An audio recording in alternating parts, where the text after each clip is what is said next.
Match হেরে খেপলেন শাকিব খান, সাব্বির কোথায়? তোদের থেকে সাব্বির রহমান অনেক ভালো, ম্যাচ শেষে একই বললেন শাকিব খান। বিস্তারিত ভিডিওতে দেখুন।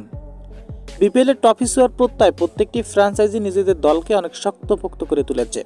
সবাই জয়ের দেখা পেলেও শাকিব খানের ঢাকা ক্যাপিটালস টানা 3 ম্যাচ হেরে একটিও জয়ের দেখা পাননি।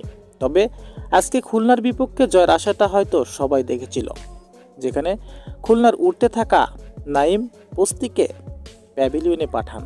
এরপরে মেহেদী হাসান মিরাজ, আফিফ হোসেন সবাইকে ফিরে যেতে হয়।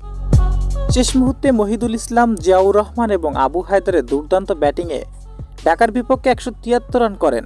জবাবে ব্যাট করতে নেমে তামিম শুরু থেকে ভালো করলেও বরাবরের মতো লিটন দাসকে শূন্য। এরপরে স্কিন আজিজকে, শাহাদাত হোসেনকে তাদেরকেও ফিরে যেতে হয় প্যাভিলিয়নে। শেষ মুহূর্তে অধিনায়ক তিসারা পেরেরা দেখিয়েছেন দুর্দান্ত, তবে একাকী লড়াই করে এভাবে ম্যাচ জেতানো সম্ভব? হারতে হচ্ছে খুলনার বিপক্ষে। ম্যাচ হেরে ম্যাচ শেষে শাকিব খান বলেন, এর থেকে সাব্বির রহমান অনেক ভালো ব্যাটসম্যান, আমাদের একাদশে পরিবর্তন করতে হবে। তো দর্শক, এবারে বিপিএল আপনি কোন দলকে সাপোর্ট করেন জানিয়ে দিবেন। ধন্যবাদ।